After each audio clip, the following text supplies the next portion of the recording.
We are here with Annie Agar. She doesn't know, but she is a hero of mine, and we will talk about that here in a little bit. Annie, thank you so much for doing this. Why is it so important for you to be part of the Joel Cornette Foundation Golf Outing?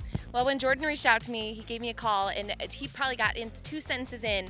I heard the word family and brother, and I was like, I'm in. Because family to me is so important, especially with my brother's situation, and I can go into detail on that, but family's always been super important, and supporting them publicly and personally is a really big deal for me. So I wanted to get in this absolutely like 100% right when he said it.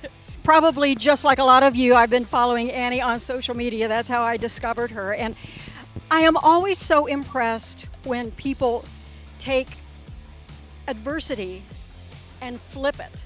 And you were able to do that. I mean, you were doing all the right things. I started in South Bend. You're working in Grand Rapids, you know, and we all had these visions. You're going to go up and up and up and up until COVID hit, and there you are. Yeah. So what made it feasible for you, or what was it that really hit you that said, oh, I can do videos, I can put them out there, and that's really how you got your name out? Thank you. Yeah, you know, I think the videos do so well because it happened during a time where everybody was down, nobody was making comedy videos, everybody was it was a day-to-day, you know, you trying to make it through, and sports wasn't a thing either because everything had shut down. So I think I saw an opportunity with COVID to bring something that people were missing, and I, again, attribute that to my brother because he sees the world differently. My brother has cerebral palsy. And my parents always taught him growing up, you know, you can do whatever you want to do. He would say he wanted to play baseball, and you know, a kid with cerebral palsy playing baseball is kind of impossible, but he never saw it that way. So I think I see things the way he does, and I saw COVID instead of this, you know, a reason to quit and a reason to not have a job. I saw it as kind of an opportunity to bring, you know, use my time to bring some light to something and some comedy and hopefully help people through a darker time. Okay, one question I want to know, what is your wardrobe like? Do you have like every shirt of every college and pro team in the world? Well, it started with logos. I taped on logos, and then people got smart, and the teams wanted to be well represented in the videos, so they started sending me jerseys. And then I think the only team I don't have is the Bengals, I think.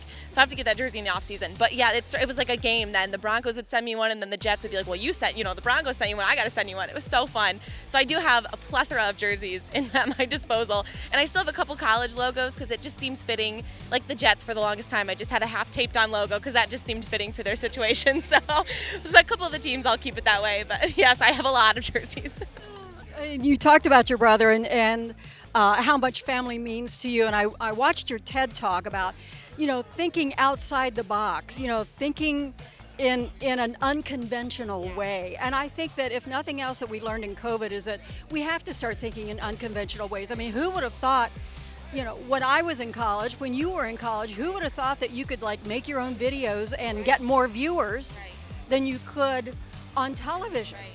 And, you know, it's just a whole nother way of thinking, and you've really been able to parlay that. It has to be so much fun, but it has to be a lot of work to put those videos together. It is. It's a lot, yes. And I think that's a big, when people ask about this industry and working in local news and how to build your way up, social media has changed it, like you just said. It's so easy now to get 1 million views on a video, and brands see that now, so there's so many brand deals that we do. But it is a lot of work. It's like 7 hours of research after the game. So I watch the games all day on Sunday, research for about 7 hours, shoot the video for 3 hours, and then edit, and I'm done usually at like 1 a.m. sometimes, depending on how the editing process goes. But it's so fun, and I love it. And people say, well, don't you have a team that kind of helps you write the stuff that you put out? And not right now, maybe eventually, but I love having people know that it's from my voice, you know, and all the jokes come straight from the fan that I am, so it's fun. So you are with Bally Sports now, covering a lot of NFL. Of course, that's right around the corner. How do you see this season? I mean, it's going to be,